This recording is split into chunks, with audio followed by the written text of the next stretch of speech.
From the 1011 Now streaming studio, this is 1011's Morning Pulse. Sponsored by Murray Roofing.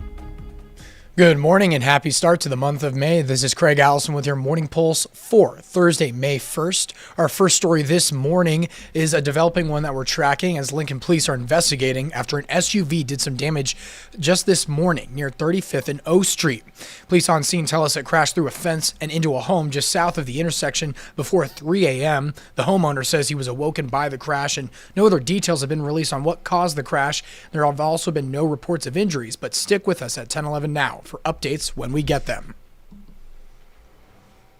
Your second story this morning, Lincoln police are set to begin enforcing 3 different traffic campaigns monitoring traffic in the capital city. One is related to end of the year school zone safety, with LPD watching for drivers through May 14th who become a safety risk around schools. The second one will be a month-long campaign by LPD to crack down on dangerous driving on O Street. And the third looks to do the same thing, but for LPD's Northwest Quadrant, which is generally west of 27th Street and north of O Street. Also happening today, state leaders are announcing the next superintendent of the Nebraska State Patrol.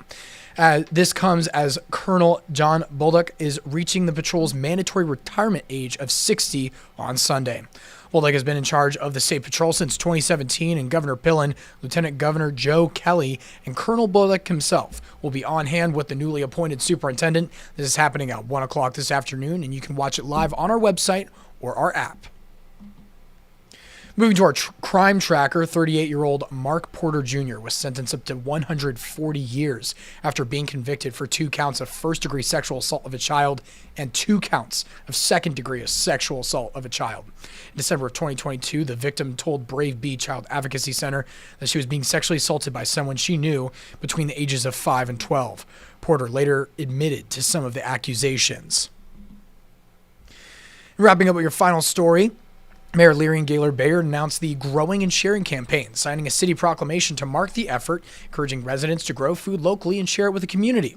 She notes more than 90% of the food consumed in Lincoln is sourced outside of Nebraska, which is why the city is pushing for more locally grown and sold foods. Another step in this campaign is the city's urban garden proposal, which would change municipal code to allow homeowners to sell produce grown on site. This was approved by the Planning Commission and is headed for a city council hearing next week. That is your Morning Pulse for this Thursday morning, and we'll wrap things up with a look at your 7-day forecast.